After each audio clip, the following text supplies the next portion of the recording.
Saudara Tuhan, selamat pagi Bapak Ibu, saudara-saudara yang saya kasih dalam Tuhan Yesus Kristus. Shalom semuanya, selamat pagi. Mari kita akan mulai ibadah kita yang pertama pada pagi ini. Mari kita siapkan hati kita untuk kita masuk dalam hadirat Tuhan dan ibadah yang diberkati oleh Tuhan. Saya undang untuk Ibu Bapak bisa berdiri bersama-sama. Kita akan bersama-sama mulai menaikkan pujian. Sanjung kau di tempat tinggi.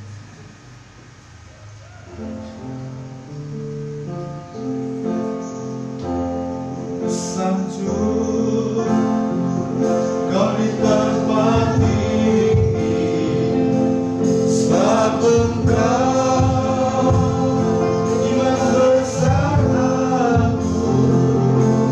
Ku sanjung kau lebih dari yang lain, yang lain. Dan ku datang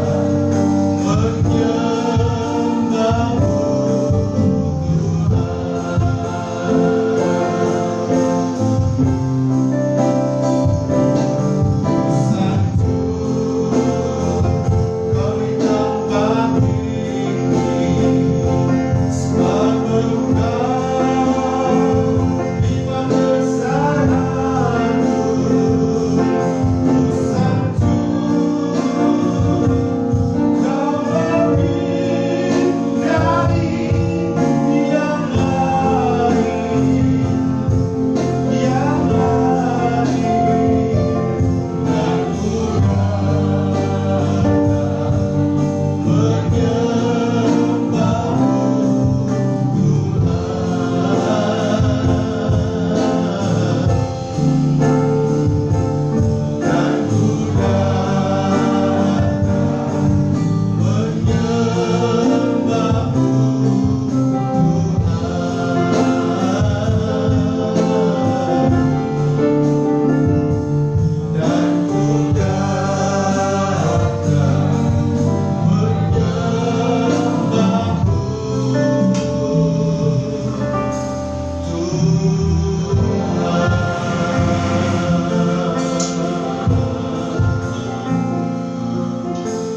bersama-sama dengan seluruh umat Tuhan yang Engkau kasihi. Kami datang kepada Tuhan dan mengakui bahwa sesungguhnya pertolongan atas ibadah kami datangnya dari Bapa. Dialah pencipta langit dan bumi dan segala isinya. Dialah Tuhan Yesus Kristus, Allah yang setia, Allah yang mulia, Allah yang ajaib, Allah yang luar biasa. Turunlah berkat sukacita, berkat damai sejahtera dilimpahkan dalam kehidupan kita semua saat kita datang beribadah dalam ibadah pagi, di ibadah pertama yang diberkati oleh Tuhan. Di dalam nama Tuhan Yesus kami berdoa bersyukur. Haleluya, amin. Silakan Bapak Ibu untuk kembali, kita akan mulai ibadah kita.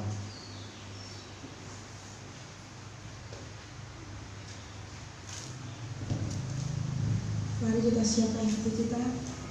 Mari kita angkat pujian kepada sebuah hati.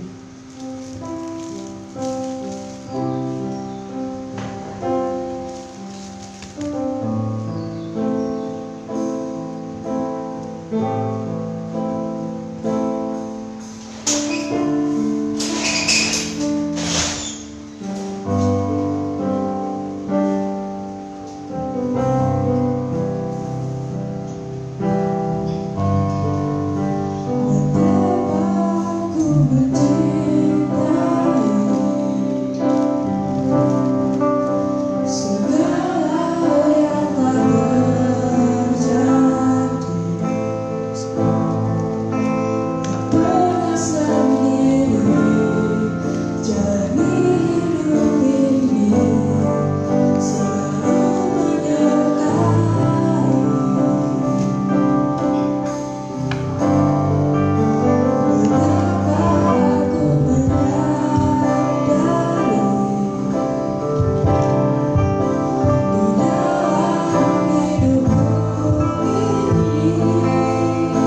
kembali membawa kami untuk kami menghadiri tahtamu yang kudus, menaikkan doa kami, pujian kami, penyembahan kami kepada Tuhan. Kami mengizinkan untuk Engkau terus bekerja dalam hidup kami Tuhan, supaya dengan demikian kami boleh menikmati segala hal yang baik yang dikatakan oleh Bapa dalam Kristus dalam kehidupan kami. Tolong kami Tuhan Yesus pagi ini supaya kami dapat memahami, mengerti apa yang menjadi maksud dan kehendak Allah dalam perjalanan kehidupan kami. Supaya dengan demikian Tuhan Yesus kami boleh menikmati bagian sukacita, berkat yang Tuhan karuniakan kepada kami. Kami mengizinkan untuk kuasa Tuhan bekerja mengurapi kami, mengurapi hamba-Mu, mengurapi lidah bibirnya untuk jadi saluran berkat bagi seluruh umat Tuhan di rumah Tuhan ini, ataupun mereka yang ada di rumah yang menyaksikan ibadah ini dalam ibadah live streaming. Mari Engkau menolong, mari Engkau berkati kami semua. Terpujilah Engkau Bapa yang baik, Bapa yang sempurna. Kami berdoa bersyukur demi nama Tuhan kami berdoa. Haleluya, amin. Puji nama Tuhan. Selamat pagi semuanya Bapak Ibu yang dikasihi oleh Tuhan. Senang sekali bisa berjumpa kembali dalam ibadah kita pada pagi ini. Kita bersama-sama akan belajar pada pagi ini dari kebenaran firman Tuhan. Tema kita pada hari ini adalah Surat Kristus yang terbuka. Surat Kristus yang terbuka. Diambil dari kitab 2 Korintus pasal 3 ayat 1 sampai dengan ayat yang ketiga. 2 Korintus pasal 3 ayat 1 sampai dengan ayat yang ketiga. Kita siapkan Alkitab kita. Dan Bapak Ibu Saudara yang dikasihi Tuhan, mari kita akan bersama-sama mencermati dan belajar dari ayat-ayat ini. Karena dari ayat-ayat ini kita akan mengerti dan memahami bagaimana fungsi kita sebagai anak-anak Tuhan, fungsi kita sebagai orang percaya. Karena memang di dalam Alkitab, baik itu di PL ataupun di PB, ada gambaran tentang kehidupan orang percaya, kehidupan umat Tuhan, kehidupan orang-orang yang dikasihi Tuhan. Di dalam PL, orang percaya itu digambarkan sebagai domba. Dalam kitab PL juga, orang percaya dalam pengiringannya kepada Tuhan juga digambarkan sebagai raja wali. Di dalam PL juga ada gambaran tentang kehidupan orang percaya bahwa mereka adalah umat pilihan Tuhan. Di dalam perjanjian baru, ini lebih jelas lagi karena gambaran tentang kehidupan orang percaya atau fungsi dalam kehidupan sebagai orang percaya itu benar-benar nyata. Karena memang keberadaan diri kita sebagai anak-anak Tuhan, orang percaya, ketika percaya kepada Kristus, maka patron hidup kita yang kita contoh adalah Yesus Kristus. Patron dari kehidupan kita, teladan dalam kehidupan kita, yaitu Kristus Yesus. Dan gambaran ini ada di perjanjian baru, karena orang percaya digambarkan sebagai terang dunia, ya. Kristus itu terang dunia, dan kita sebagai anak-anak Tuhan juga terang dunia. Bahkan bukan hanya itu, orang percaya juga digambarkan sebagai garam dunia. Orang percaya juga digambarkan sebagai murid Kristus, sebagai pengikut Kristus. Bahkan ketika pertama kali para pengikut Kristus itu disebut Kristen, karena mereka itu meneladani, mencontoh dari apa yang Kristus lakukan. Karena itu mereka disebut Kristen. Tapi ada gambaran yang lain dalam perjanjian baru. Bukan hanya terang garam dunia, bukan hanya murid Kristus, bukan hanya pengikut Kristus, tapi ternyata Paulus memberikan pemahaman yang berbeda. Karena ternyata gambaran hidup kita, cerminan kehidupan kita yang adalah Kristus, di dalamnya ada perbuatan baik, ada figur yang memang kita contoh, dan di dalamnya kita perlu meneladani sikap hidup itu dan di dalam gambaran itu adalah gambaran tentang surat Kristus yang terbuka. Ternyata kita ini adalah surat Kristus yang terbuka. Di PB ada beberapa gambaran yang bukan hanya terang dunia, dalam dunia, pengikut atau murid Kristus, bahkan surat terbuka. Ada banyak sekali gambar-gambaran mengenai kehidupan orang percaya. Nah, apa itu surat? Bapak Ibu Saudara yang dikasihi Tuhan, zaman now atau zaman sekarang ini, nampaknya surat menyurat itu tidak lagi menjadi tren sama seperti kita yang hidup di era zaman lahir tahun 60, 70, ya, 80-an itu sudah mulai beranjak bergeser. Apalagi masuk usia anak-anak lahir tahun 90-an. Dulu kalau kita bikin surat, ya, surat cinta, itu selalu ditulis dengan tangan, dan ketika kita mendapatkan itu kalau isinya itu sangat merayu, menggoda kita, biasanya kita simpan lama, bahkan kita baca lagi, ya. Memang kalau kita belajar tentang itu di zaman sekarang ini, nampaknya itu sudah mulai bergeser, karena memang di zaman digital ini semuanya serba mudah, serba instan begitu. Kirim surat tidak menunggu sampai harus datang ke kantor pos, menulis surat dulu, datang ke kantor pos, dan kemudian menunggu sampai 3-4 hari, kalau wilayah khususnya ya 1 hari begitu ya. Tidak, tapi sekarang ketika kita bisa menulis surat dalam email gitu ya, dalam zaman now ini, dalam digital ini, dengan email dalam waktu yang sama, detik yang sama, ketika kita memberikan atau mengirim surat itu, mengirim email itu, maka di belahan dunia yang jaraknya tempuh sangat jauh, kita dapat membuka dan melihat gitu, karena memang serba mudah, serba digital. Kenapa? Karena praktis, ya, cepat, dan tidak perlu ke kantor pos. Nah, kemudian kalau kita bicara tentang surat, ada surat yang bersifat pribadi, seperti surat cinta, itu surat pribadi. Ya, mungkin sekarang zaman ini tidak ada anak-anak muda yang mengirim surat kepada pacarnya dalam bentuk surat cinta, begitu ya. Karena sudah bergeser. Ada surat dinas, tapi juga ada surat rekomendasi, surat SP dan sebagainya. Dan kalau di kantor-kantor biasanya dalam lembaga-lembaga gereja biasanya surat itu masih sangat diperlukan, ya, masih sangat diperlukan. Tapi ada satu surat yang menarik. Surat itu adalah surat terbuka. Surat terbuka itu ditujukan kepada orang penting. Orang penting bisa jadi pemerintah, pemimpin negara atau pemimpin daerah, ya. Tapi tujuan dari surat itu sebetulnya supaya diketahui oleh orang banyak dan kemudian menjadi viral.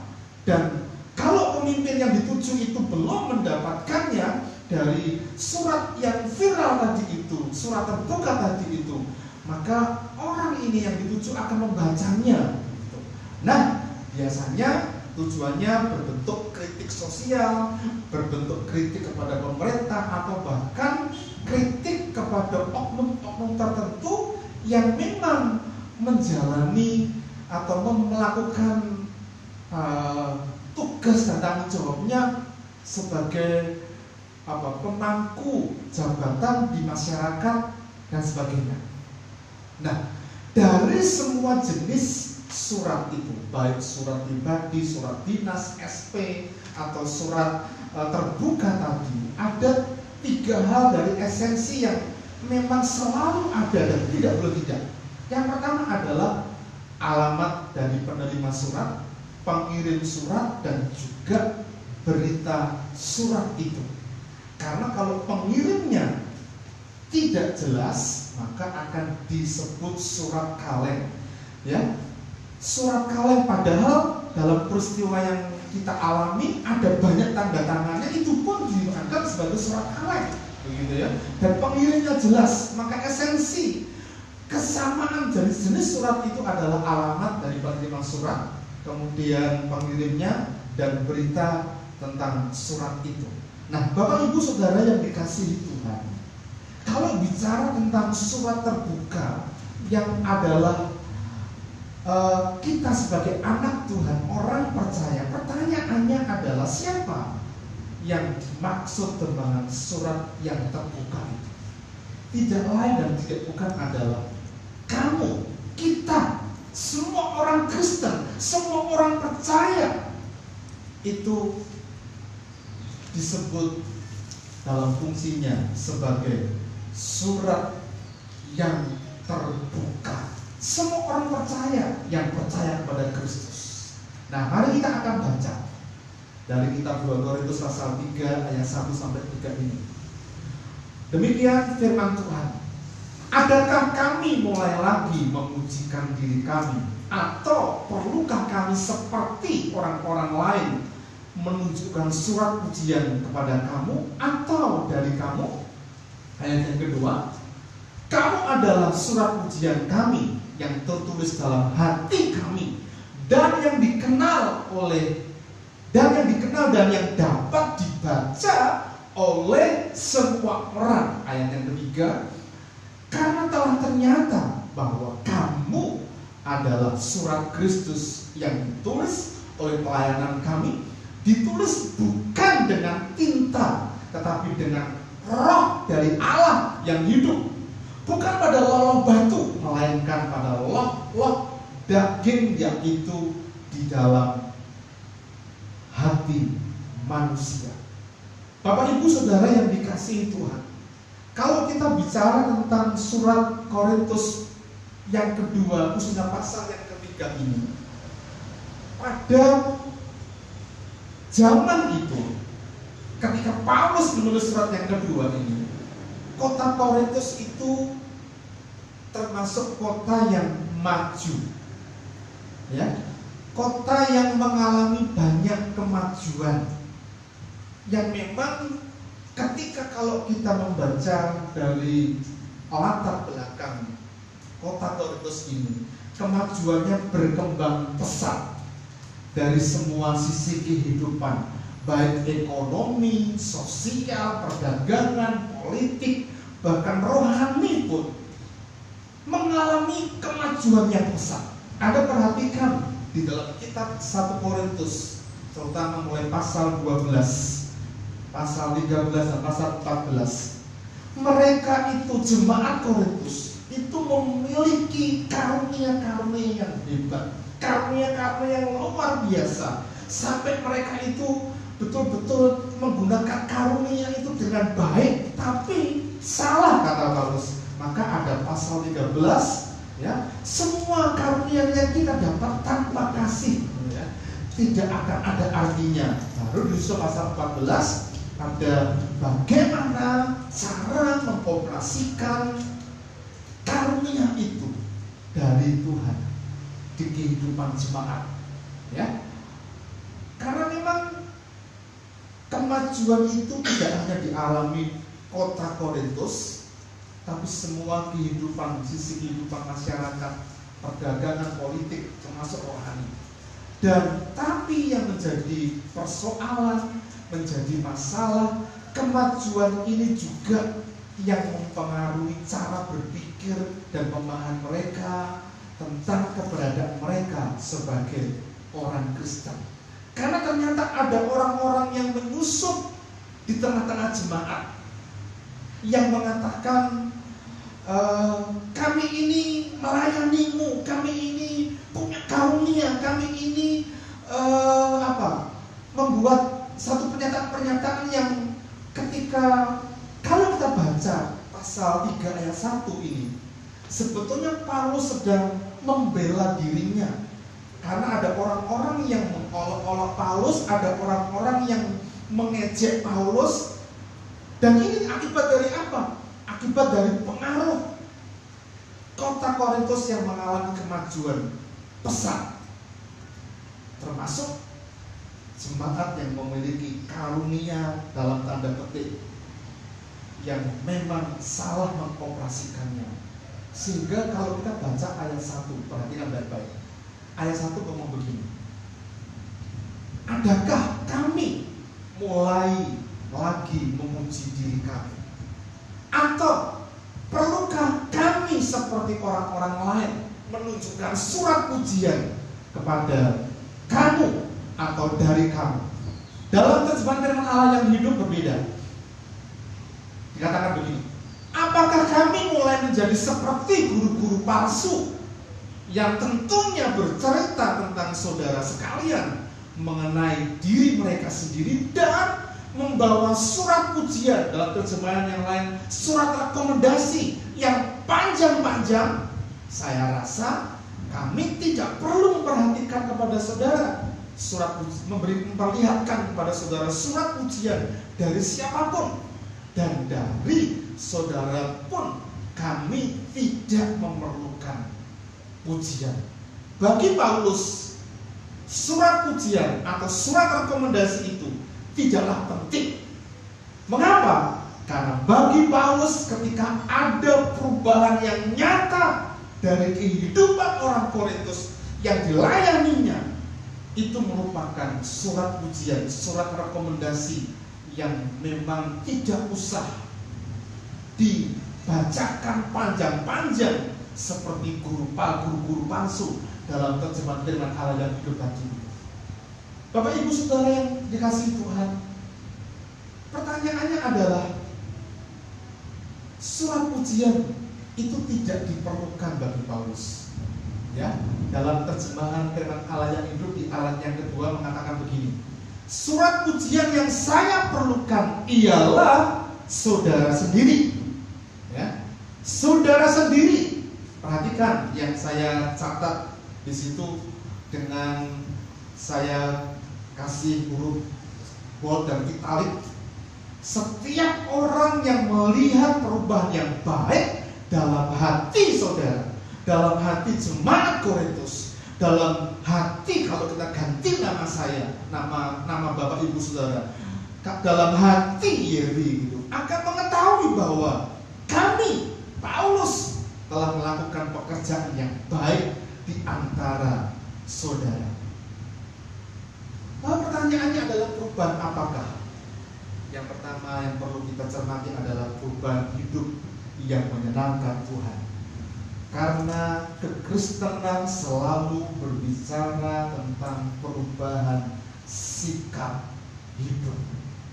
Masalahnya adalah banyak orang Kristen yang telah menjadi Kristen tetapi tidak memiliki sikap hidup Kristiani. Perhatikan baik-baik. Bahkan para pejabat gereja yang mengaku dirinya sebagai pendeta, yang mengaku dirinya sebagai majelis, yang mengaku dirinya sebagai pengurus gereja, banyak sekali kita menemukan ada orang-orang Kristen yang hidupnya tidak Kristiani. Bahkan instansi-instansi lembaga-lembaga Kristen yang sebetulnya punya sikap Kristiani tapi tidak demikian. Ini yang menjadi persoalan. Ini yang menjadi persoalan. Disebut Kristen karena apa? Karena pengikut Kristus. Seorang yang hidupnya selalu mengikuti teladan Kristus, tetapi dalam praktek hidupnya tidak melakukan apa yang Yesus lakukan. Itu yang menjadi persoalan. Tidak mencerminkan sikap hidup yang Kristus itu hidupi. Dari pasal 3, 2 Korintus ayat 3, mari perhatikan baik-baik. Ada yang saya membacakan dari terjemahan baru dan juga terjemahan dengan Allah yang hidup. Karena telah ternyata bahwa kamu adalah surat Kristus yang ditulis oleh pelayanan kami, ditulis bukan dengan tinta, tetapi dengan roh dari Allah yang hidup, bukan pada loh-loh batu, melainkan pada loh-loh daging, yaitu di dalam hati manusia. Dalam terjemahan firman Allah yang hidup dikatakan seperti ini. Mereka, semua orang dapat melihat bahwa saudara adalah surat Kristus, dan kamilah pelayan-pelayan Tuhan yang menuliskannya. Dan surat itu bukan ditulis dengan pena atau tinta, melainkan oleh Roh Allah yang hidup, bukan diukir pada batu, melainkan pada hati manusia. Bapak, Ibu, Saudara yang dikasihi Tuhan, mari perhatikan dengan baik-baik. Kalau kita mencermati ayat-ayat ini, maka ada tanggung jawab, ada persoalan yang memang perlu kita cermati bersama-sama. Tadi di awal saya katakan, ada banyak orang-orang Kristen yang sebetulnya harusnya mengikuti teladan Kristus. Tapi ironis sekali, pejabat-pejabat gereja yang memangku jabatan gerejawi justru mereka tidak hidup dalam sikap hidup Kristiani. Ya. Dan pertanyaannya adalah, kalau kita kontekstualisasikan pada jemaat di Korintus, yang salah siapa? Yang salah itu Paulus sebagai hamba Tuhan di dalam melakukan pelayanan, atau yang salah jemaatnya yang dilayaninya, yang tidak mau dan tidak pernah mendengar apa yang didengar, tapi dan juga tidak mendengar dan mempraktekannya. Yang salah siapa? Paulus atau jemaat yang tidak mau mendengar? Kalau kita kontekstualisasikan dengan jemaat di Korintus. Karena kalau kita perhatikan baik-baik, surat Kristus yang terbuka, yang memang Paulus inginkan dalam kehidupan umat Tuhan, jemaat yang dia layani. Ketika ada penyusup-penyusup datang, yang Paulus menjelaskan itu guru-guru palsu yang membeberkan panjangnya rekomendasi surat pujian-pujian itu kepada banyak orang. Tapi bagi Paulus adalah bukan itu yang penting, tapi perubahan hidup yang nyata yang harus jemaat itu miliki. Nah, pertanyaannya buat kehidupan kita hari ini adalah, apa makna dari surat Kristus yang terbuka? Maknanya bagi kita apa? Yang pertama, mari kita perhatikan baik-baik. Mari belajar untuk memiliki sikap hidup apa adanya seperti Kristus hidup. Ini tidak mudah. Dan ini bicara konteksnya adalah, kalau boleh disimpulkan, Kristus hidup itu selalu rendah hati dan pasti, dan kita mengatakan tidak tinggi hati atau sombong. Dan sikap hidup apa adanya bukan berarti mengalah, enggak. Tapi kita betul-betul menyadari bahwa kita ini telah dimenangkan oleh Kristus. Harusnya ada perubahan hidup yang nyata. Sikap Kristiani kita semakin baik, dan hidup keagamaan kita bukan hanya ibadah, melayani, tapi memang ada perubahan hidup yang nyata yang orang lain itu lihat. Dari perkataan, dari sikap, dari tingkah laku itu betul-betul mencerminkan Kristus.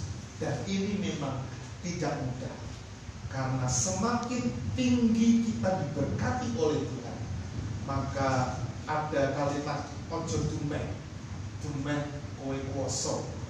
Waktu saya masih kecil, ketika di desa saya itu selalu ada tontonan apa lodruk atau ketoprak. Waktu ada dagelan yang muncul, itu selalu ada kalimat yang diucapkan seperti ini: soso menungso, ojo dumeh kowe kuoso, ilingono sing maha kuoso.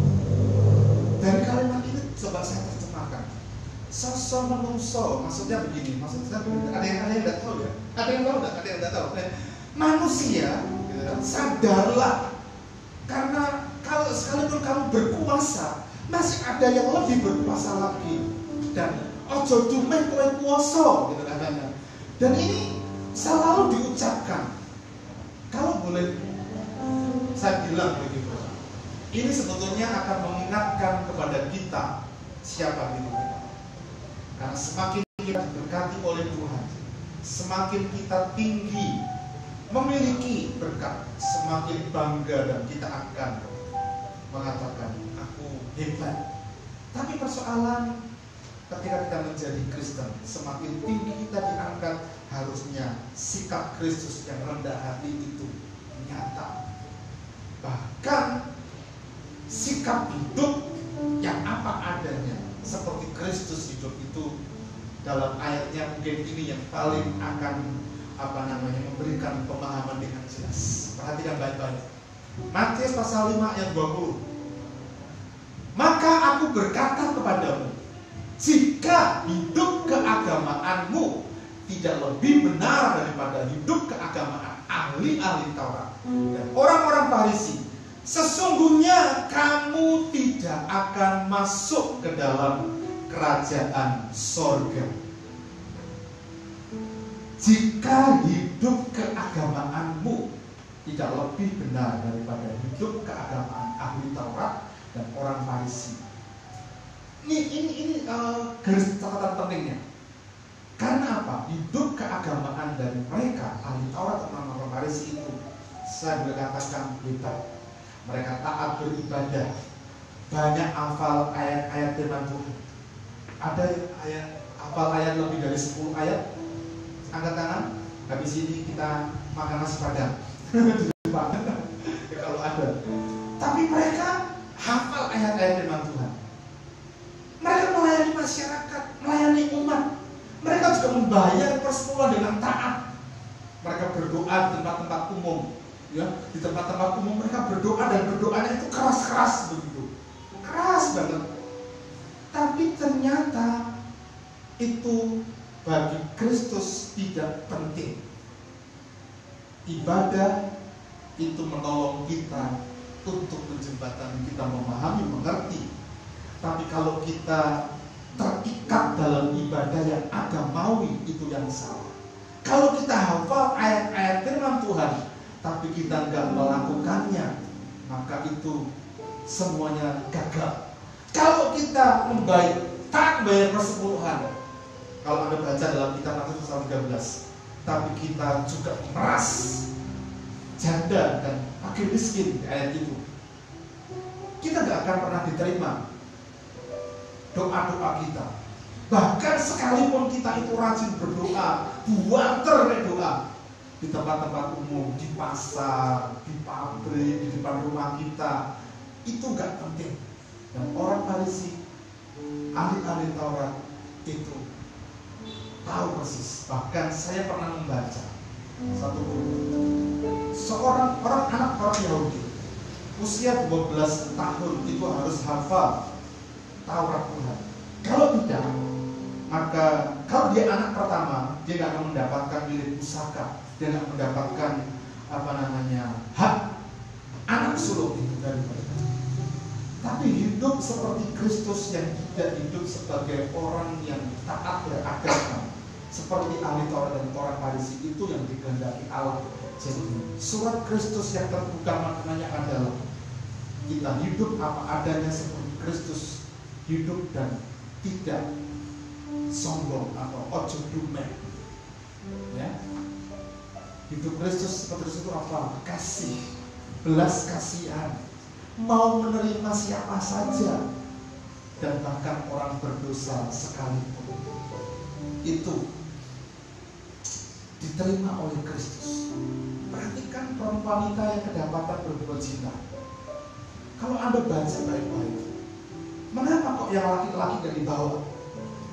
Karena memang orientasinya dalam zaman itu, wanita itu menjadi kelas nomor sekian daripada pria. Akibatnya yang dibawa untuk mencoba Yesus adalah wanita yang berdosa. Kenapa yang laki-laki tidak?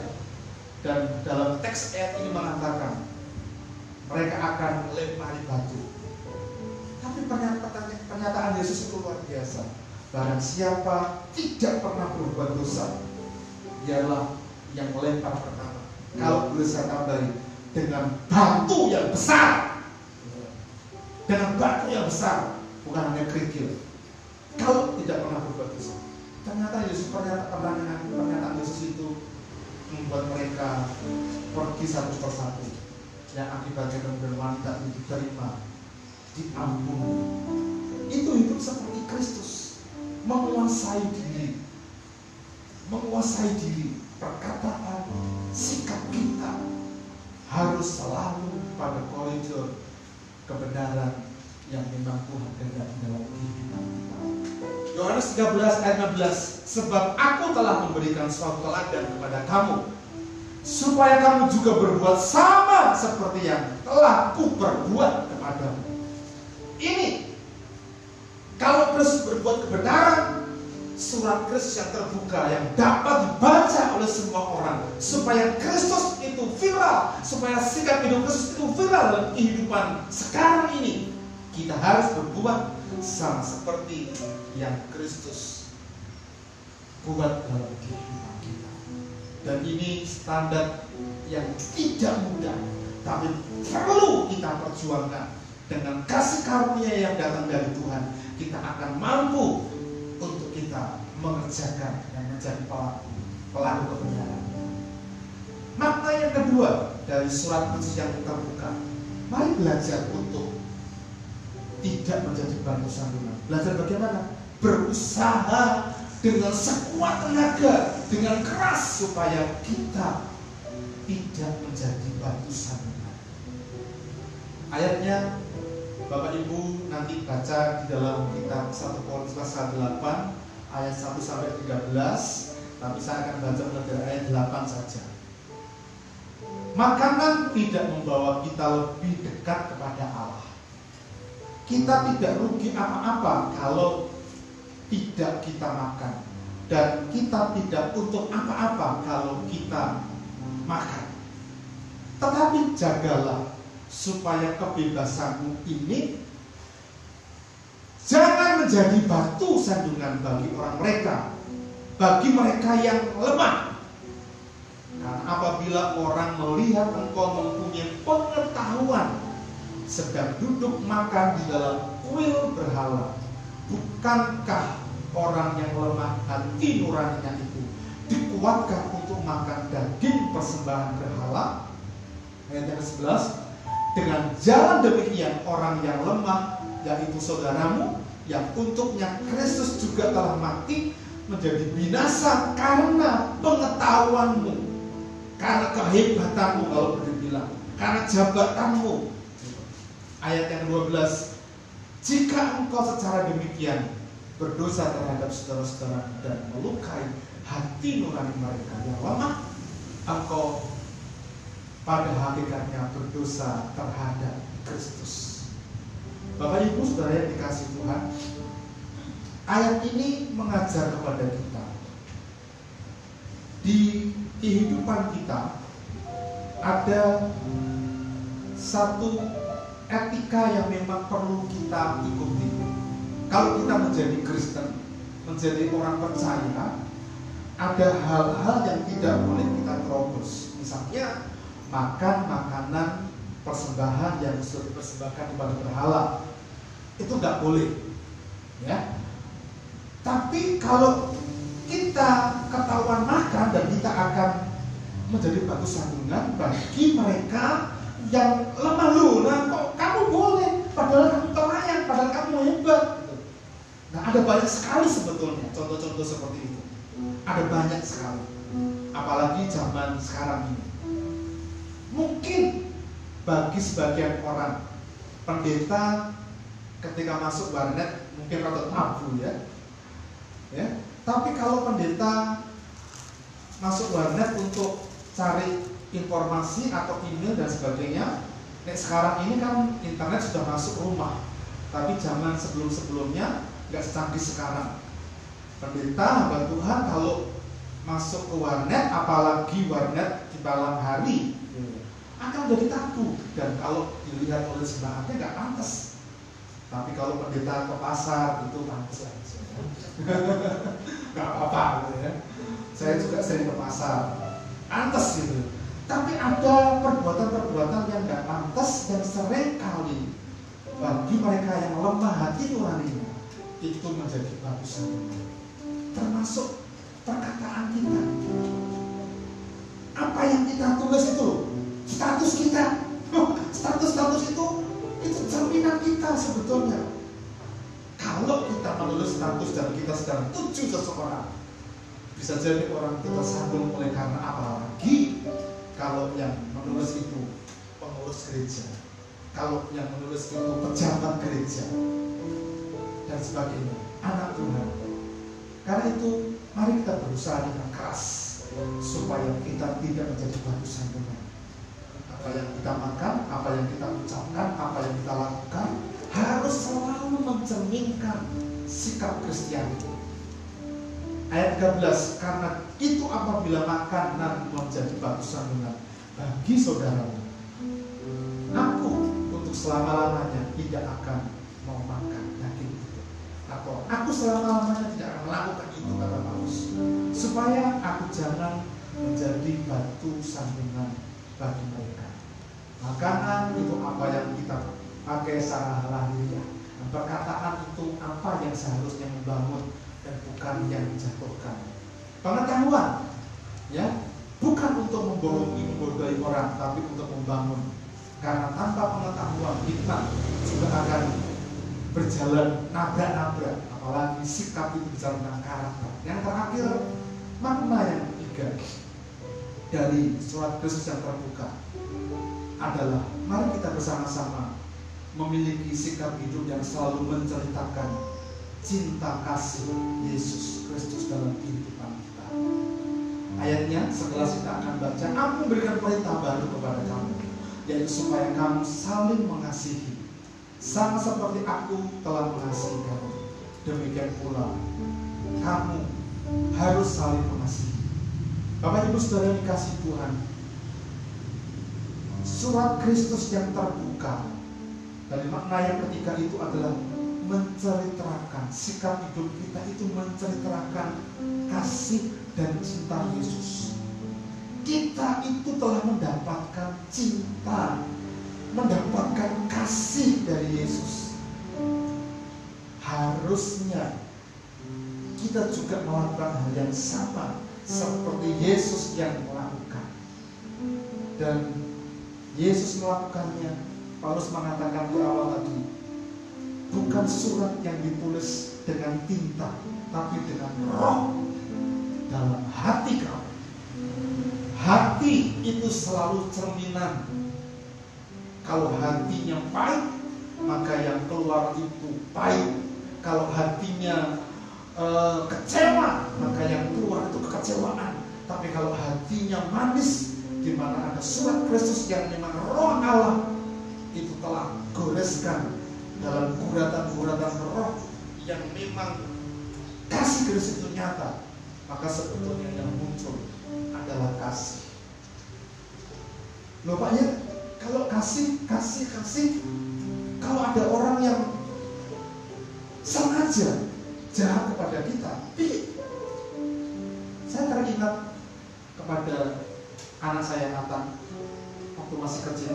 Saya bilang kepada dia, kalau kamu benar, kamu harus berani untuk melawan, dalam arti berargumen. Tapi jangan sekali-kali kalau kamu salah, kamu melawan. Artinya apa? Kalau kita ada dalam posisi benar, harus pertahankan kebenaran itu. Kalau boleh dibilang sampai titik darah penghabisan, kita harus pertahankan kebenaran itu. Karena itu cerminan Kristus.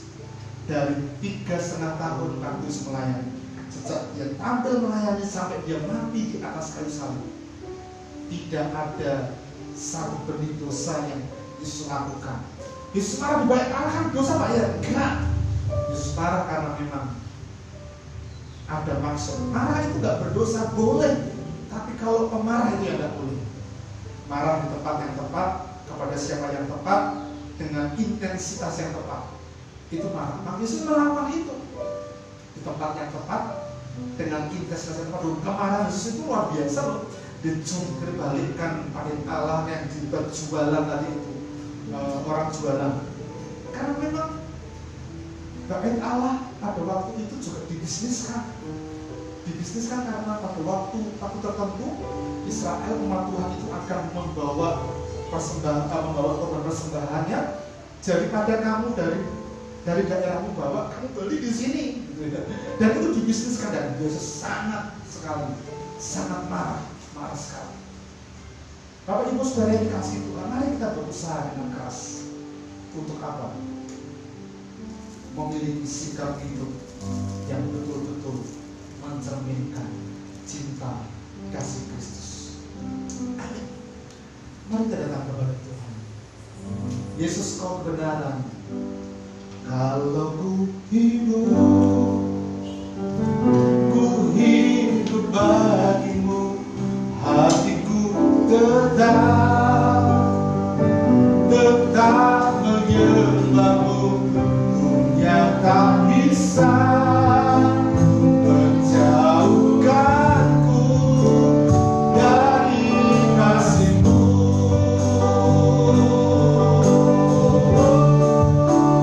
Kalau ku hidup bagimu, maka ku tetap memandangmu. Dunia tak bisa menjauhkanku dari kasih-Mu.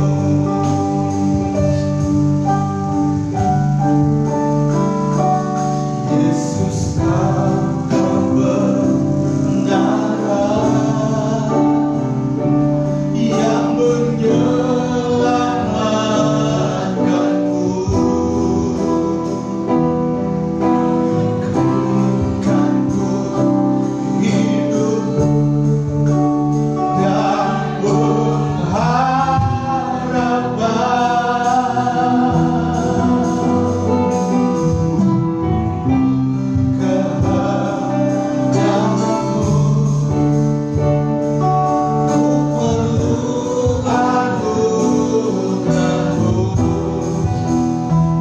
dan nyatakan janji-Mu kepadaku.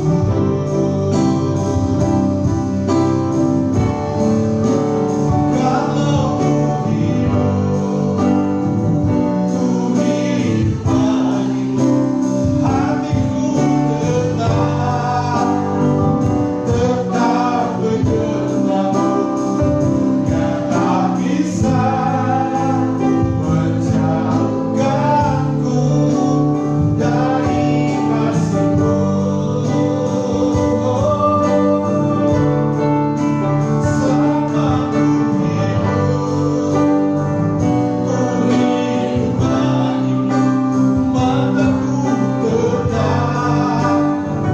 tetap memandangmu. Dunia tak bisa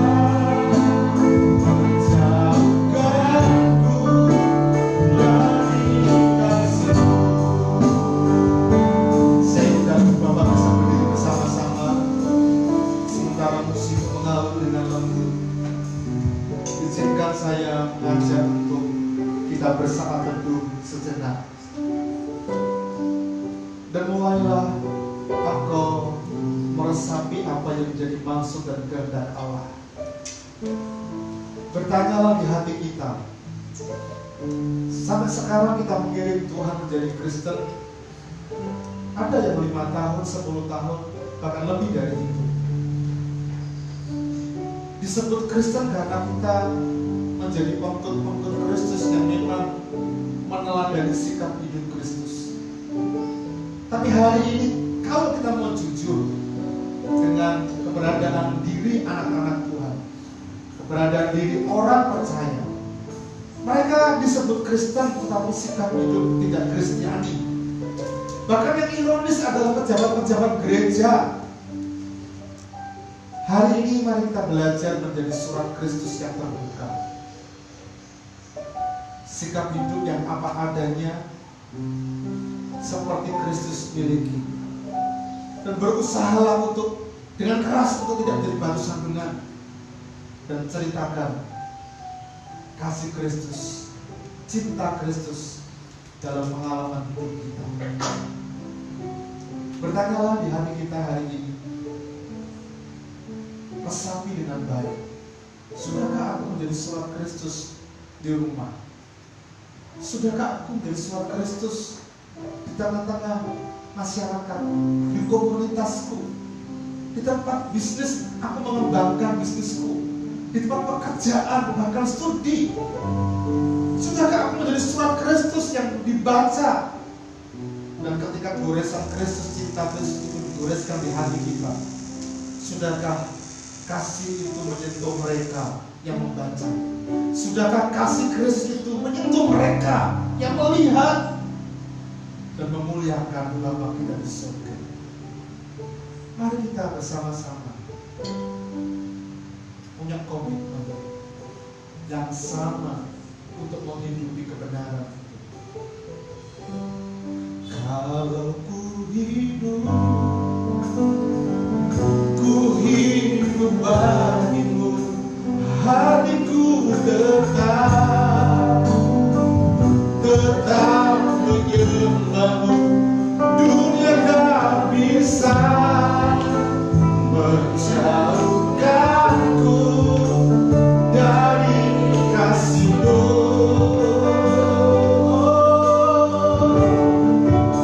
Selama ku hidup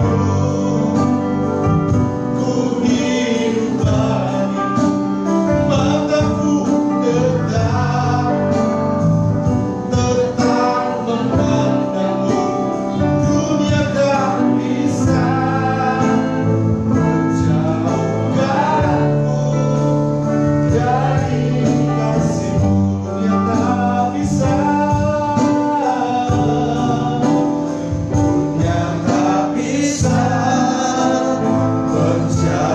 menjauhkanku dari kasih-Mu. Dunia tak bisa, dunia tak bisa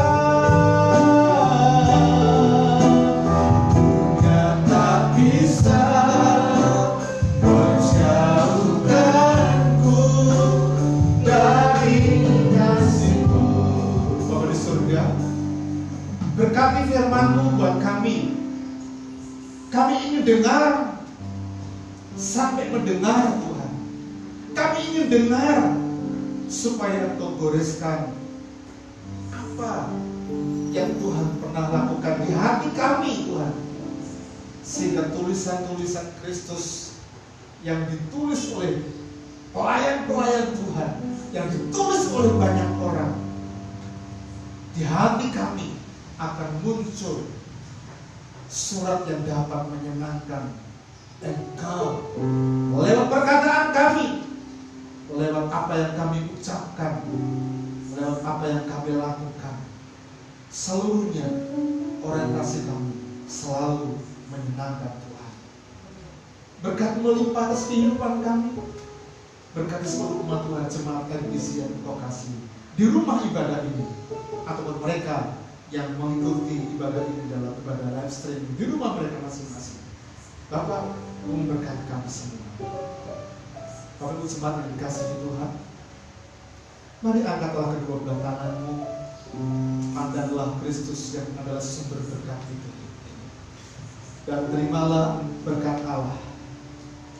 Pulanglah engkau membawa berkat Allah, berkat yang datang dari Bapa, dari Tuhan Yesus Kristus, dan persekutuan di dalam kuasa Roh Kudus yang akan senantiasa memberkati kita semua. Tuhan memberkati engkau dan melindungi engkau. Tuhan menghadapkan wajahnya yang kudus kepadamu dan seraya memberikan berkat sukacita, berkat damai sejahtera dilimpahkan dalam kehidupan kita semua.